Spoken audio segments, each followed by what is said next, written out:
Hello everyone, आज हम बात करेंगे एटॉमिक स्पेक्ट्रम की। और एटॉमिक स्पेक्ट्रम के बारे में डिस्कस करने से पहले हमें ये पता होना चाहिए कि स्पेक्ट्रम क्या होता है।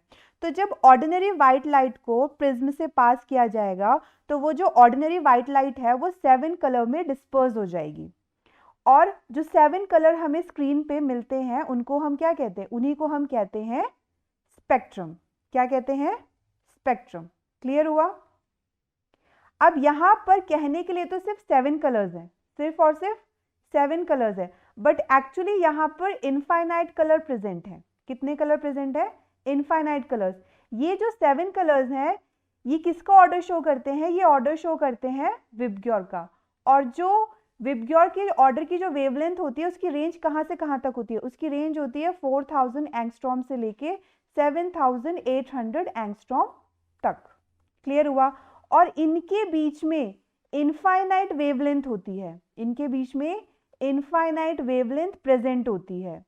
सेकेंडरी चीज ये है कि इस तरीके की जो स्पेक्ट्रम होती है, इस तरीके की जो स्पेक्ट्रम होती है जिसमें एक भी वेवलेंथ मिसिंग नहीं होती है, मतलब जिसमें हर तरीके की वेवलेंथ प्रेजेंट होती है और जिसमें एक भी वेवलेंथ गायब ना हो, इसको हम लोग क्या कहते हैं? इसको हम लोग कहते हैं कंटिन्यूअस स्पेक्ट्रम।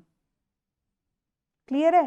कहने का मतलब है 4000 से लेके 7800 एंगस्ट्रॉम के बीच में वेवलेंथ कितनी होगी? ये भी हो सकती है 4000.1 एंगस्ट्रॉम या 4000.2 एंगस्ट्रॉम या 4000.11 एंगस्ट्रॉम। तो यहाँ पर इनफाइनाइट वेवलेंथ प्रेजेंट है, लेकिन वो जो वेवलेंथ प्रेजेंट है वो क्या है? वो कंटिन्यूअस है। इसी वजह से हम इसे क्या कहते हैं? कंटिन्यूअस स्पेक्ट्रम, जिसके बीच में एक भी वेवलेंथ गायब नहीं है। तो ये तो स्पेक्ट्रम के बारे में इंफॉर्मेशन थी जो आप 9th-10th में पढ़ते हुए आ रहे हो, तो ये तो जनरल इंफॉर्मेशन थी। लेकिन हमें क्या पढ़ना है? Atomic spectrum. एटॉमिक स्पेक्ट्रम को क्लासिफाई किया गया है 2 कैटेगरी में। तो इसकी पहली कैटेगरी है एमिशन स्पेक्ट्रम, और अगर मैं बात करती हूँ दूसरी कैटेगरी की तो दूसरी कैटेगरी है एब्जॉर्प्शन स्पेक्ट्रम। अगर मैं इन दोनों स्पेक्ट्रम को कंपेयर करूं तो emission spectrum is more important as compare to absorption spectrum. Clear है? लेकिन क्वेश्चन पुटअप ये होता है कि जो एमिशन स्पेक्ट्रम है ये बेसिकली होता क्या है। तो यहाँ पर मैं आपको बहुत ही सिंपल लैंग्वेज में एक्सप्लेन कर रही हूँ, ध्यान से सुनना। मैंने क्या किया, मैंने एटॉमिक गैस लिया, मेरे पास ये कंटेनर है, इसमें मैंने किसी भी पर्टिकुलर एटम की कोई गैस ले ली और फिर मैंने इसको हीट किया। हीट किसके थ्रू किया? इलेक्ट्रिक करंट के थ्रू। किसके थ्रू? इलेक्ट्रिक करंट के थ्रू। तो जब मैंने इस एटॉमिक गैस को, इस कंटेनर में जो एटॉमिक गैस है, जब मैंने उसको हीट किया with the help of electric current, तो यहाँ से कुछ रेडिएशंस निकले। क्या निकले? रेडिएशंस निकले। और उन रेडिएशन को जब मैंने प्रिज्म से पास किया, और प्रिज्म के सामने क्या लगी है? स्क्रीन लगी है। तो जब ये रेडिएशन प्रिज्म से पास कर रही है तो स्क्रीन पर हमें कुछ स्पेसिफिक वेवलेंथ मिल रही है। क्या मिल रही है? कुछ स्पेसिफिक वेवलेंथ मिल रही है।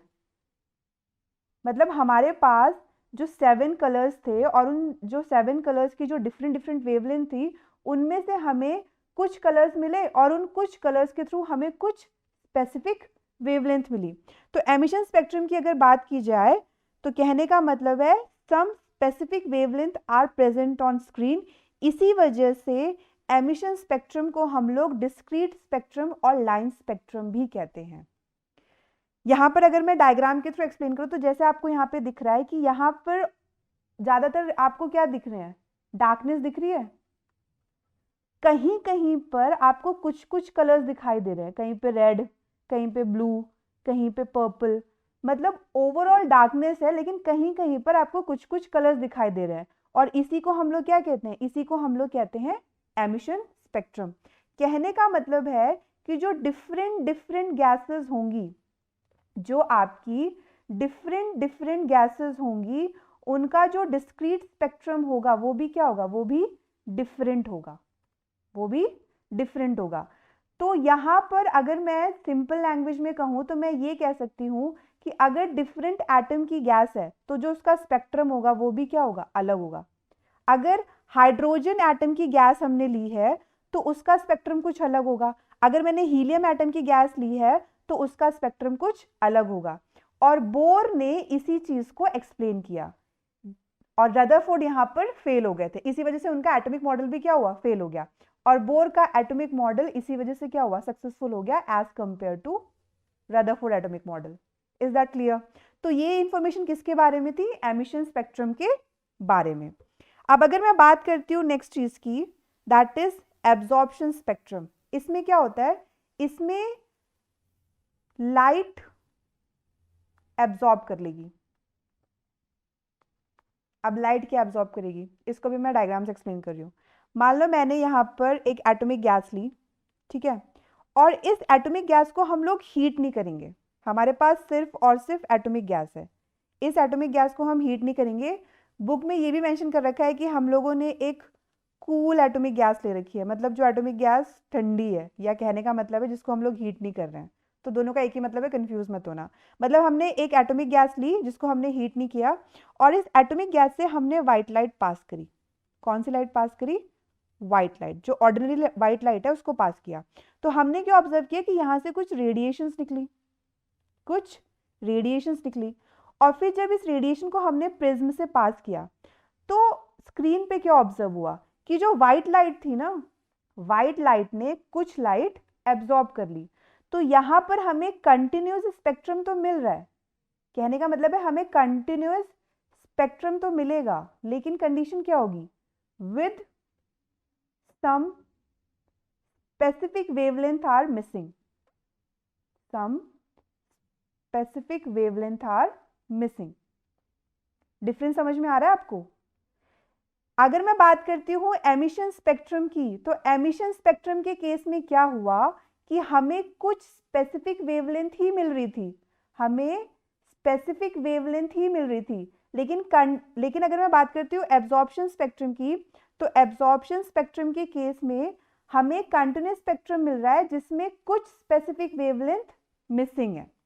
तो ये हमारा क्या हो जाता है, एब्जॉर्प्शन स्पेक्ट्रम। तो यहाँ पर अगर आप लोग एक चीज ध्यान से देखो कि मैंने कहा कि हमें कंटिन्यूस स्पेक्ट्रम मिल रहा है लेकिन कुछ स्पेसिफिक वेवलेंथ मिसिंग है। तो जो स्पेसिफिक वेवलेंथ मिसिंग है ना, उनको हमने क्या कह दिया, उनको हमने कह दिया डार्क लाइंस, उनको हमने क्या कह दिया, उनको हमने कह दिया डार्क लाइंस। क्लियर हुआ? So class, this is all about atomic spectrum, जिसमें हम लोगों ने एमिशन स्पेक्ट्रम और एब्जॉर्प्शन स्पेक्ट्रम के बारे में डिस्कस किया। लेकिन अगर आपको इस लेक्चर से रिलेटेड फर्दर भी कोई डाउट है तो आप कमेंट कर सकते हैं। Till then keep smiling, keep shining.